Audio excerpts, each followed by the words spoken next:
Hey,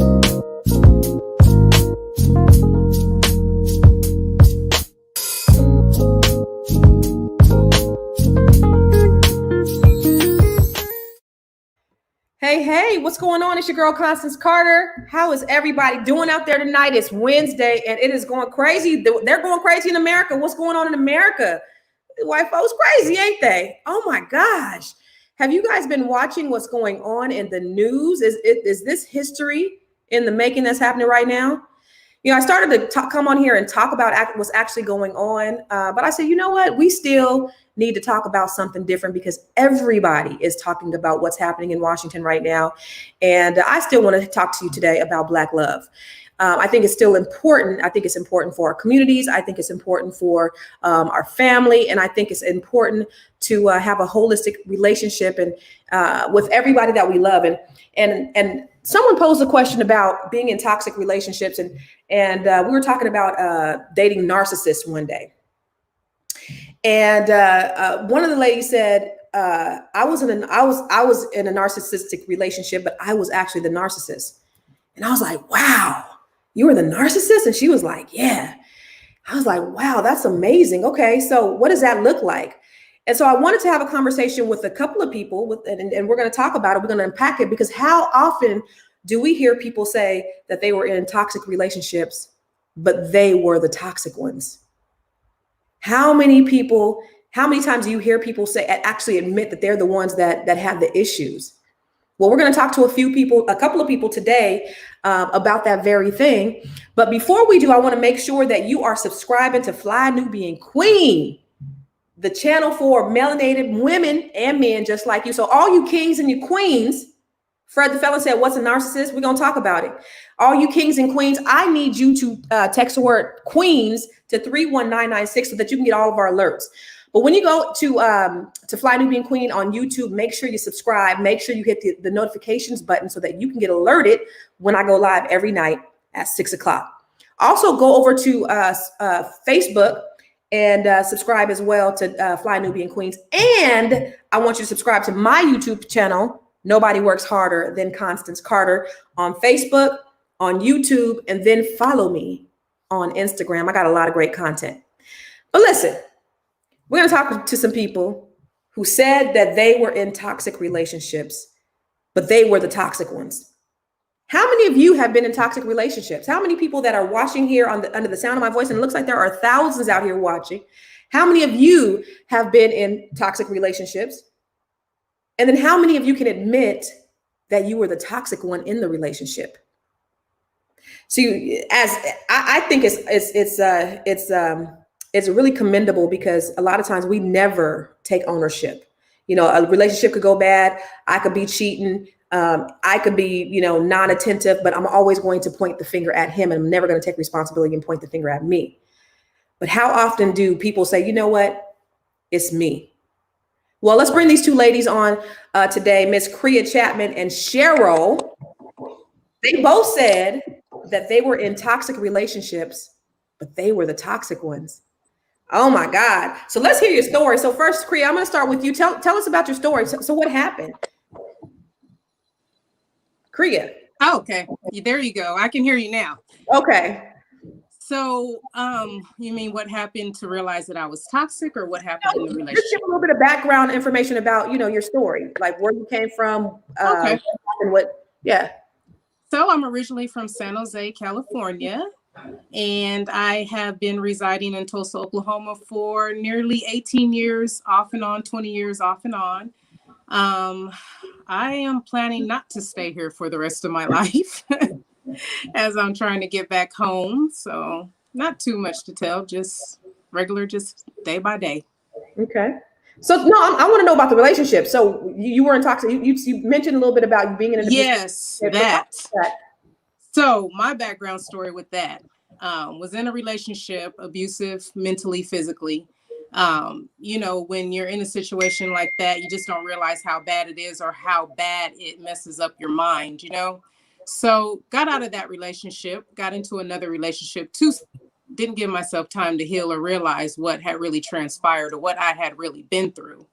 So in the relationship, it was not wanting to, compromise or listen, or just having this idea about, how relationships are from the past relationship, wanting to, I guess, argumentative, real defensive about everything, and it took for somebody to hold me accountable for me to really understand the extent of how damaged I was or how toxic I was, and I was being to this other individual. So for me to realize that, and then that's when I started to actually try to, fix those things, improve on those things, try to take accountability for the things that I was doing in a relationship. So once I started to realize that, I started to heal. I started to try to be more positive, started to see things differently. And that's what really saved, the relationship. That's what got us to be married, for the past 13 years this Friday, and been together for about 20 years. So, I think really realizing it and understanding it and dealing with it, acknowledging it, and, trying to resolve it is what helps. Yeah. I want to unpack that. I want to unpack the abuse and the baggage that a lot of us take into other relationships. I want to talk dig a little deeper in that. But first, I want to talk to Cheryl, and I want to know a little bit about your story. How were you the toxic one in your relationship, Miss Cheryl? So when I saw your post talking about have you ever dated a narcissist, I was like, wow, I was the narcissist. And I think I said anybody who dated me in the 90s dated a narcissist. It wasn't that many people though. But anyway, it took me actually having a coach that brought it out of me to realize that I was the problem. I come from a background of super strong women. And when you come from that background, that's the personality that you develop. However, coming from that background and then having my life laid out for me, this is what your career is going to be like. This is who you're going to be able to see. Okay, when you come from a super, you push back, and mine pushed back and me exhibiting that narcissistic behavior. So I went into every relationship with a chip on my shoulder. One, you're not going to tell me what to do, even if it was good. You're not going to tell me what to do. So there was no relationship that I entered with that frame mind that was going to be successful. And so when you have that mindset, it transcends over every area of your life. So it was like at work, I was combative. You're not going to tell me, because I worked in corporate America. I'm at the executive level. You're not going to tell me what to do. And so it just transcends over all of your life. And it's always their fault. They're the problem because they're not thinking the way I am. And so Akria said that she was in a physically abusive relationship. Well, my behavior led to me being verbally abusive.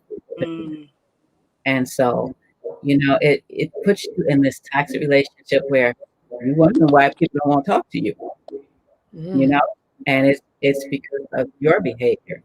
And you might be thinking they have a problem, but it's really you. And so I had a coach, really a business coach, but she saw the behavior. She saw that I was broken emotionally. And we had to work on that before we could fix anything else. And that's what she started to work on with me. You said you come from really strong women. What was that like growing up? Most of the women that were in my immediate company, lawyers, doctors, I was told that my mother found out that I could go to college for free. She told me I was either going to be a computer programmer or an accountant. Oh.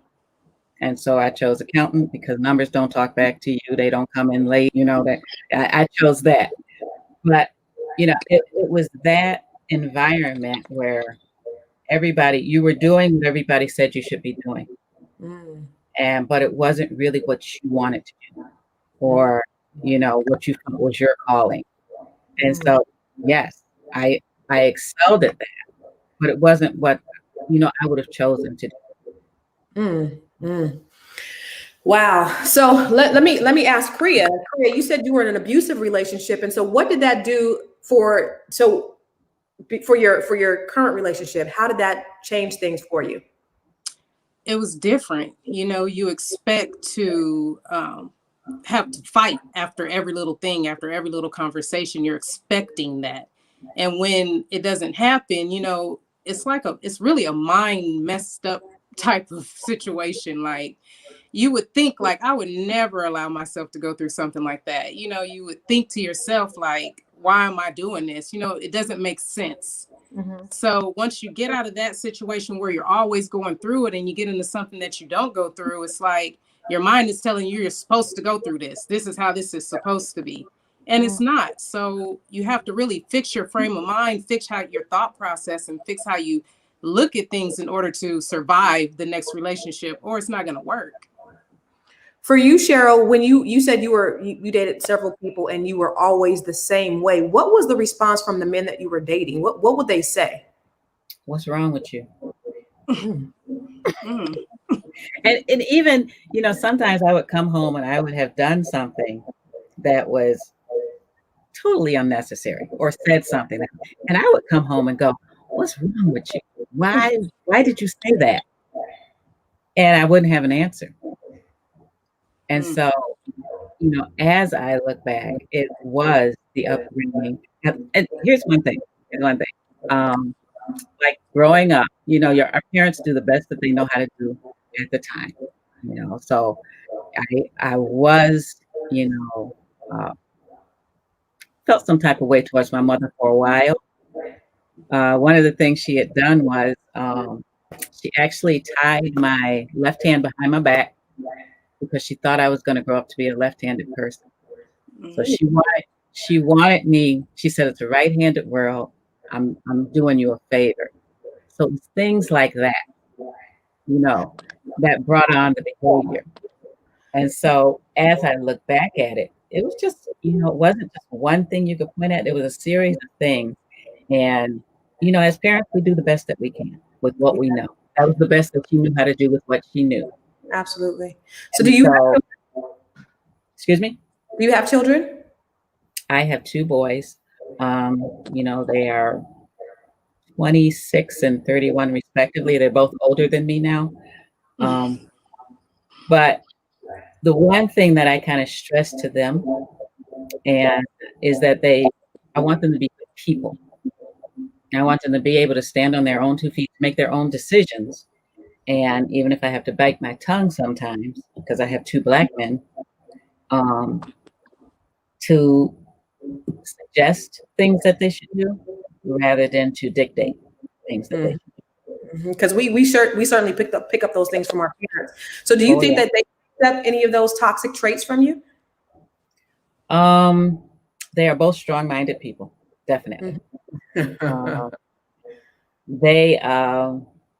One of my sons told me, we were sitting around one time, and he said that there was a point in his life where he was just afraid of me. He was afraid to say something to me. That hit me because I never want my children to be afraid. I want you to be able to come to me and tell me anything. Right. And so, you know, now we can talk about anything, and I try not to react to stuff. But, you know, I want that open communication because I didn't have it. And so that's what I try to at least have that kind of environment in our conversations. Well, welcome, Rob. Hi, Robert. Glad to have you join us. Hello, ladies. Hello.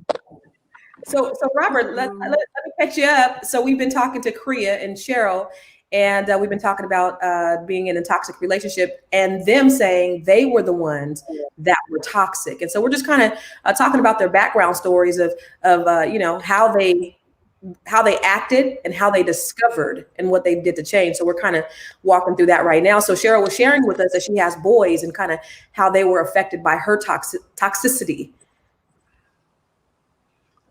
Okay, well, Cheryl and Cree, I am more than happy to hear about the toxicity that you caused or you were involved in, because usually it's the guy's fault, right? So I am honored to be in the presence of queens who are saying that their crown was tilted just a little bit because of their own actions. And that's the thing too, is typically it is men for the most part that are in relationships. So to have a woman, right? Have a woman to say, hey, it was me, to turn it around on me. That's huge. Yeah. You have kids? Kriya. Me? Yes, I didn't hear you. Oh, Me, yes. Okay. No, Kriya. Me. So Yes. I have 6 children, 5 by me, 1 through marriage. And I have three boys, 3 girls. I'm adding more kids than what I have. 3 boys, 3 girls. They are all grown now, ages 18 to 24. So yeah. Okay, so how were they affected by your toxic behavior? Well, it was a lot of yelling. It was a lot of just expecting you to do exactly as I say, or or you're not doing it the right way, or just a lot of abusive yelling, I can say. And as they got older, I started to realize that like I'm doing them just as bad as how I was done, so I have to change how I approach them. Instead of talking at them, try to conversate with them, try to understand them as individuals. Like, these are just not my little dependents running around. Like, these are actual people that I have to try to engage with to understand. Like, I don't want them to have to go through what I went through. So I wanted to have, like Cheryl said, open communication for them to feel comfortable to come to me and talk to me about things. So now that they're adults, it's so much easier. Like, we can talk about things that they're going through now, and it's good because they listen to me. As far as I tell them the things that I've been through, so they don't make those same mistakes, or they at least try to understand it so they can recognize before they get into those situations, Yeah. So it's good now. We're good. How old were they when you realized that you were toxic and you started to make that transition? And that's a question for both of you. Man, mine were probably like in elementary. So it was later on. It should have been earlier. But it took me a long time to realize exactly what I was experiencing and going through. So I had to realize that first and fix me before I can try to fix anything else, or otherwise it's not going to work. That part. What about you, Cheryl? How old were your boys? Well, mine were more entering high school. And so they were already dealing with things that were that they didn't understand. High school is crucial for teenagers. And so trying to balance that and then having a stable mother too, was unfair to them. Yeah, that makes sense. So in terms of that sunken place that both of you ladies were in, I mean, I don't know if we covered this or not, but when did you realize it? Was it a glimpse in the mirror? Was it a breakdown from your significant other, or was it, the babies or a friend or family member that kind of said, yo, like, you got a problem, or there's something that's not right here? Well, it was my now husband that, brought it to my attention. It was, you don't want, like, I'm trying to be head of household, or I'm trying to control everything that goes on in the house, the kids, the finance, just everything. It wasn't, and anything that he tried, like Cheryl said, anything that he tried to tell me to do, I wasn't going to do it. I wasn't listening to whatever it was he tried to tell me to do, because my way was the right way. What I knew is what we were going to do. So when it came to a point of our relationship not working, you realize some things like, what happened? What did I do? What can I fix on my part in order for this to work? And then that's when I needed to start fixing some things, like realizing and being accountable. Yeah, that part. Yeah. That's really a tough place, though, Cree. Yeah. I'm sorry. No, go ahead, Cheryl. Go ahead, Cheryl. For me, I was actually literally sat down. I was in a car accident, fractured my neck, and 18 months it took to recover from that. So I had a lot of time to think. And that was when I started to do a lot of self-development. I started to reconnect with my spiritual base, which was huge, because I did have a really good, solid spiritual foundation growing up. And so I reconnected with that. And that played a big part. Also, I had a really good coach, and she brought out, there's some things in your thinking and your mindset that's contributing to some of the destructive behavior that you're exhibiting right now. Yeah. And she would point it out, and she was right. I couldn't deny the fact that she was right. And so at that point, it was up to me to either address it and try to fix it, or continue to be in denial that it was everybody else and not me. Wow, Constance, that's such a huge moment that both of the ladies have had, because we always put ourselves in a position where we're pointing outward at the other person. It can't possibly be me. It's because of this situation or because of what that person is doing. And to have a moment of self-reflection is huge. And, Cheryl, I appreciate you saying you had to have God get your whole attention and put you in a quiet place to show you before you got the message. And then Cree, just having the wherewithal to actually listen to what someone had told you about yourself. I just found out to be fascinating, because it's really, really tough to put the blame on yourself, or to have self-reflection and find that you are the center of attention, or you could possibly be the problem, or your actions be the problem.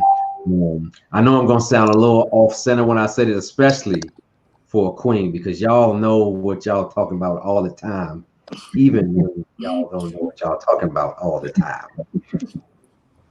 Did I say that right, Constance? I'm so sorry if I offended anybody. Say that one more time. We know what we talk about all the time, even when we don't know what we talk about all the time. But we still know what we talk about all the time. I want to unpack, or I want to dig a little bit deeper on the work that you did to heal yourselves, because that's where all the girth is in the story. Is we know that you're toxic and all of the things that you went through, but what were the steps that you took to heal yourself to become a better person? You want me to go? Go ahead. Okay. Like I said, I reconnected with my spiritual base, but also recognizing where the behavior came from, and recognizing when I'm put in situations, everybody's suggestion is not bad. Everybody's suggestion is not meant to put me down, and to sit back and listen. And also recognize that when people are exhibiting maybe the same type of behavior as me, they also have a story. They also may have had a series of things happen in their life that caused them to get to this point, and trying to understand that. I wasn't the center of the universe, and that everybody didn't revolve around me. And being more focused on. Hey Cheryl, can you just say that one more time? I've never heard a woman say that before. So I just sound like music. What was that? Wasn't me, and that for any of these relationships to work, that I had to put some work into. Did you exhibit some insecurities though? Because it sounds like, it sounds like it was absolutely, because there were so many insecurities.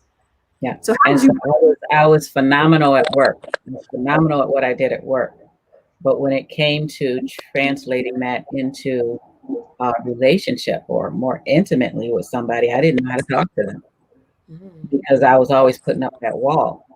So learning about me, and then actually liking me again was a big part of it, because I realized that I could not exhibit this kind of behavior to somebody else and actually like myself, because I would go home and go, what is wrong with you? And so realizing that there's some things you need to fix so that you like you before somebody else can like you.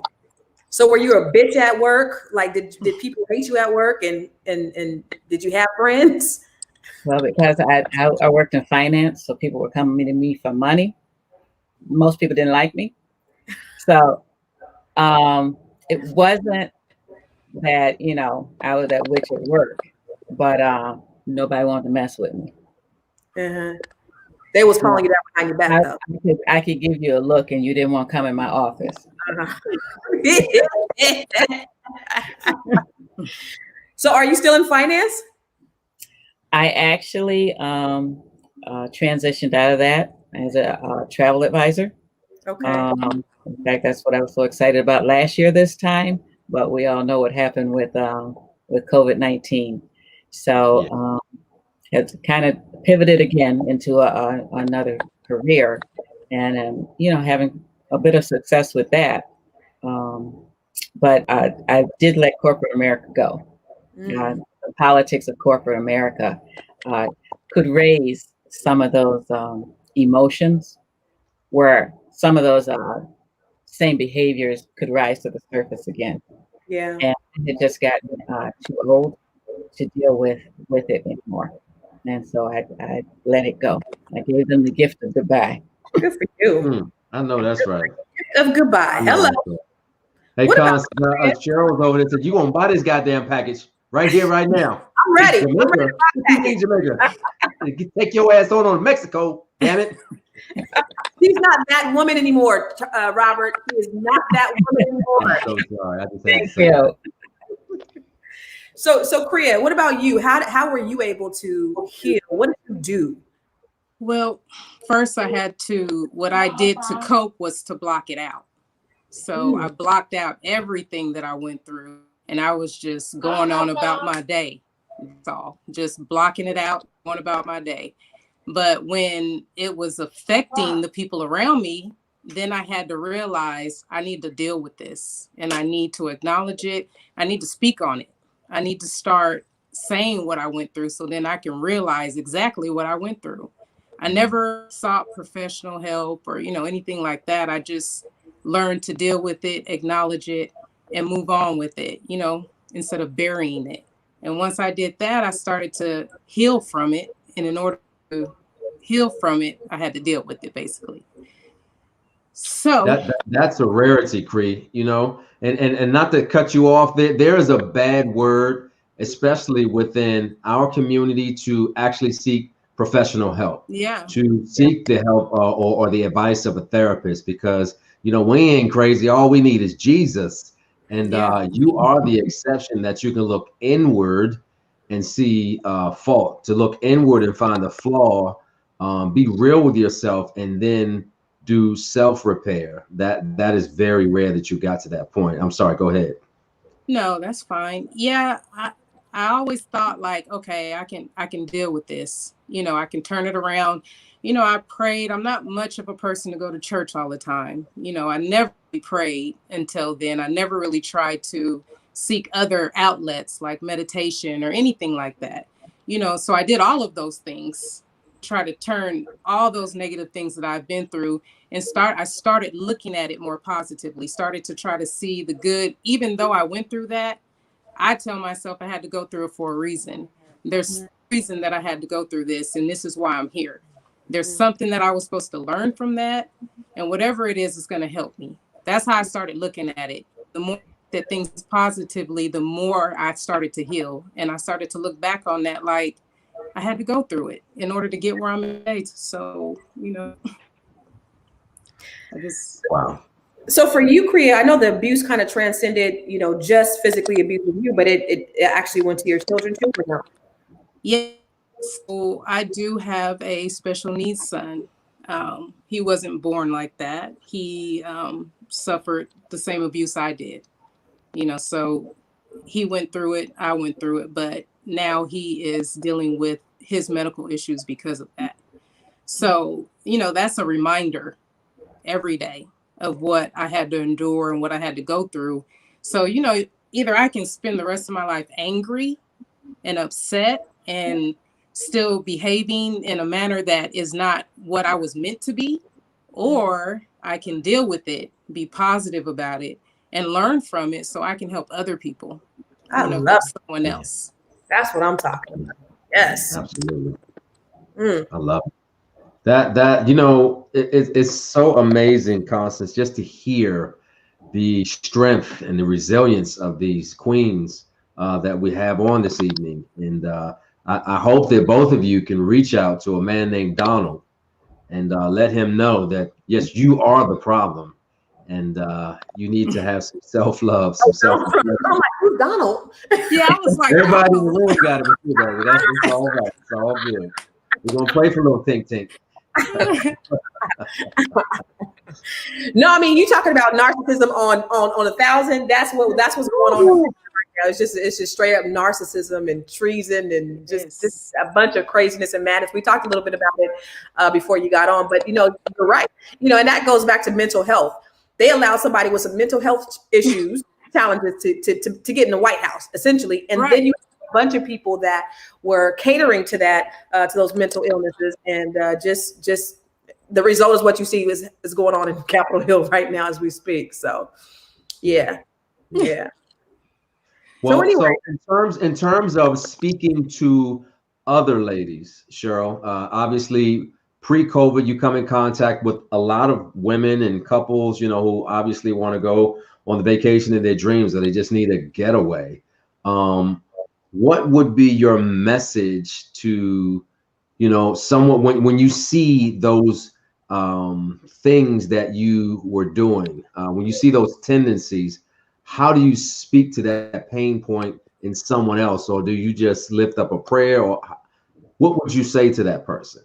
That's a good question. Especially if there was someone in your circle of influence. I'm not talking about a complete stranger, but I'm talking about a sister, a cousin, a relative, or one of your good girlfriends. Somebody in the audience might be watching right now and going through the same thing and see themselves in Cheryl, in Kriya, and they just need to hear a good word. What would you tell them?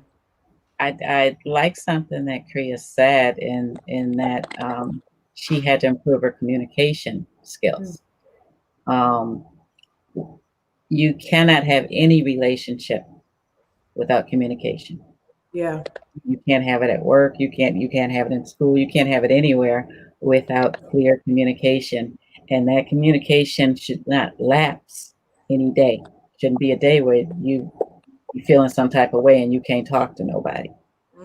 So if you are in a relationship like that and you want to preserve that relationship, you need to get help to talk.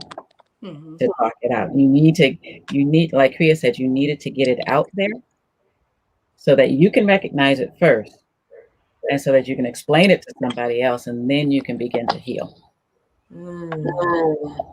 What about you, Kriya? So you see somebody that is exhibiting the same behaviors that you exhibited. What would be the advice that you would give them?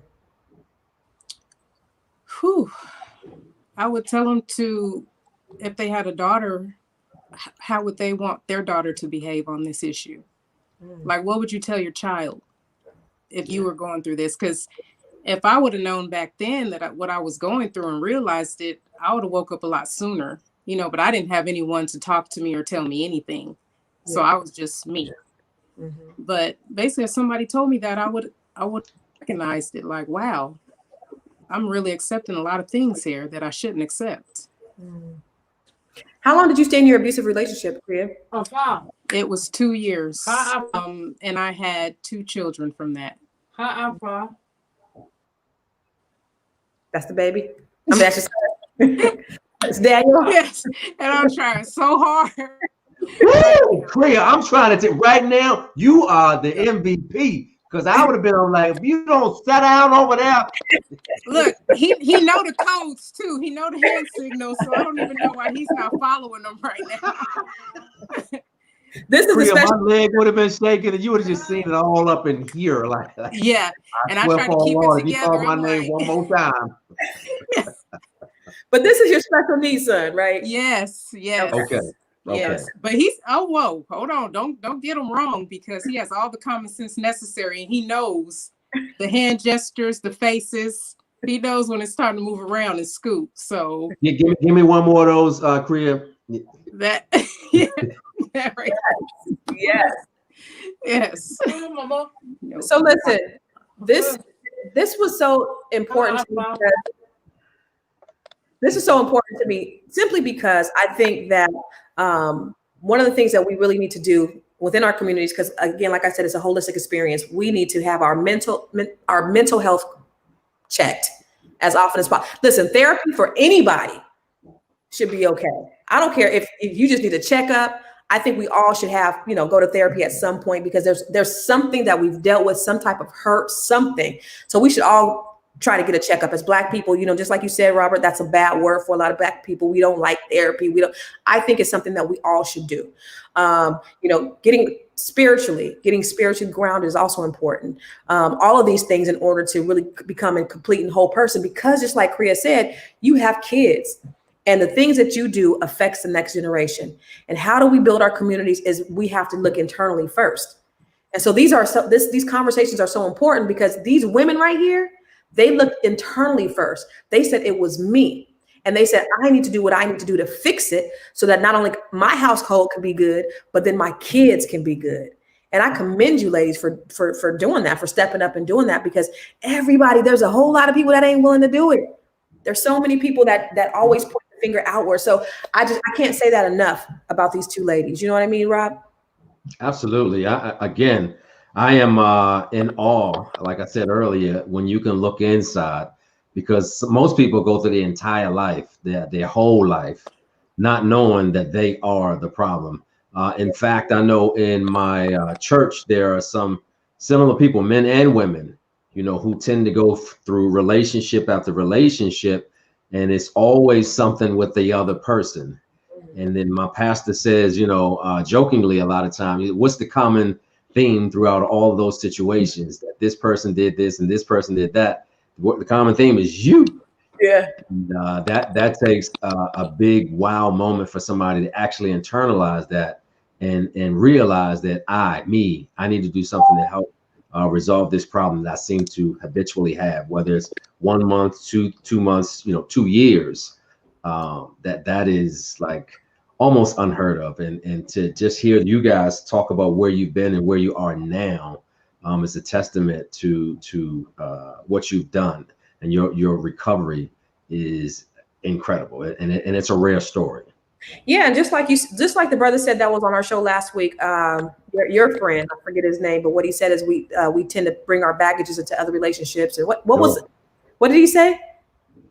I can't remember the gist of it. I'm just waking up, so don't ask me to remember anything. But anyway, I thought you was watching Revival, brother. What happened? I fell asleep on Priscilla Shower, Tony Evans' daughter. Her sermon was a little longer than I had expected, so okay. I thought you was in the middle of a Holy Ghost. That's why you didn't jump on time. I thought you had caught one. Amen, sister. Amen. Well, let me ask all of the ladies this: when you have been in your relationships, or as you go forward in your relationships, your strategy, I heard, was communication.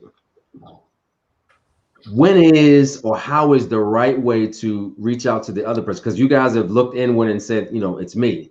But how do you gauge that conversation with someone else who doesn't seem to see themselves? Like, is there a strategy? Is there a safe word? Is there the right way to approach them? Because, you know, for me, I'm blunt and straight and to the point, which is probably not the best way to do it with every single person. But how do you have that conversation and be heard?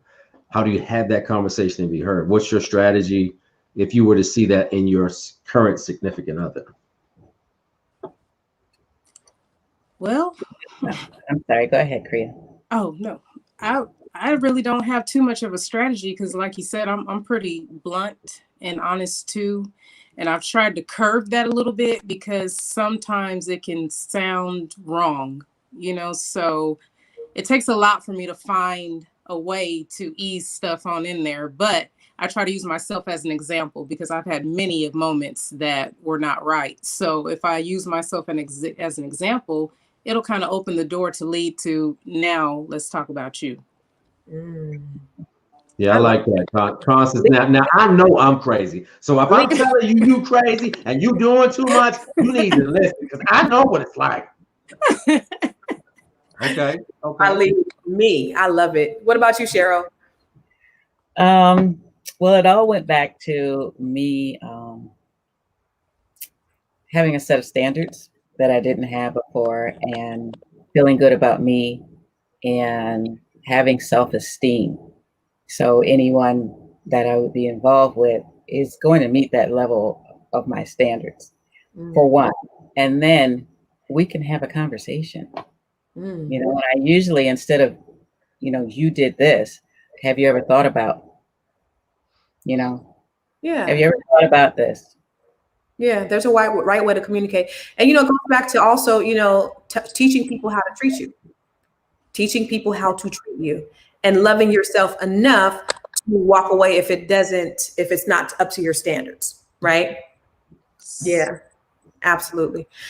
Well, ladies, this was a great conversation. I learned so much. And, you know, the thing that my takeaway was internal work. You got to do the work on yourself. And even if you're in a toxic relationship with somebody else that is toxic, pray for them, work on you. Pray for them and work on you. Because at the end of the day, there's nobody that's perfect.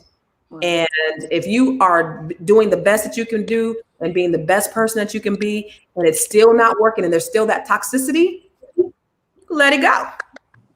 You know what I mean? So thank you guys for coming on today. We surely enjoyed the conversation. It was Thank very you for having me. And Rob, you have the last words before we get off this thing? No. Ladies, I mean, don't let this first time be the last time.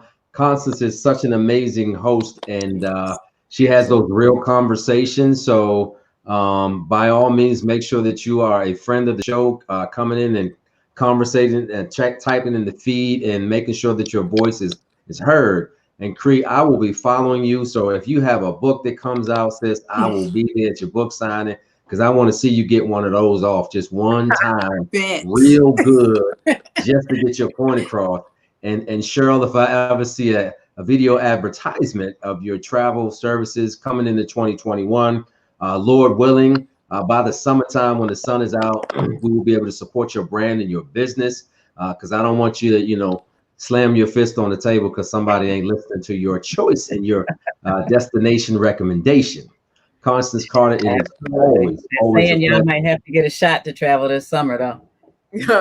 Yeah, right.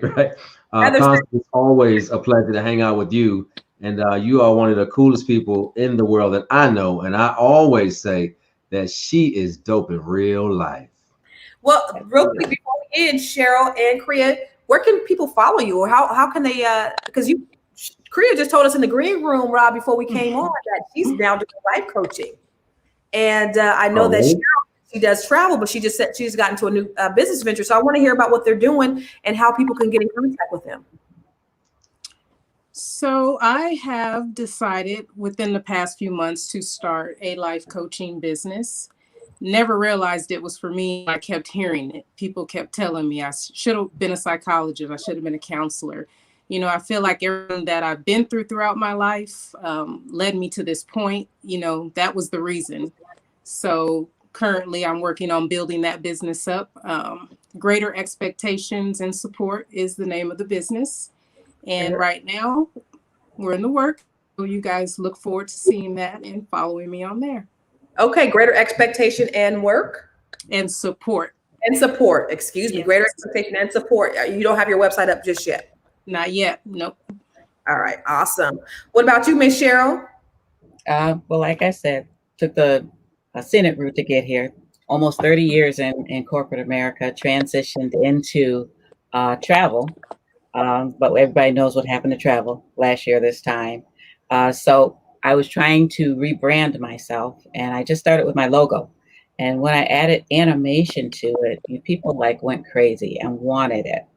And so what I started doing was just helping bring awareness and, helping people get their messages out and distribute their brand message in a unique, recognizable way through video branding. And so that's where I go in and I've helped a lot of businesses do that and help them actually fall in love with their business all over again because they're excited about it. How can they get in contact with you? www.yourtravelgirl. Girl is spelled GURL. I love it. And, I love this comment, self-accountability, self-analyzing, and women are doing this. Absolutely. Women are doing this. So thank you guys for tuning in. We appreciate you. Take care until tomorrow. Same time, same bat channel. Hey.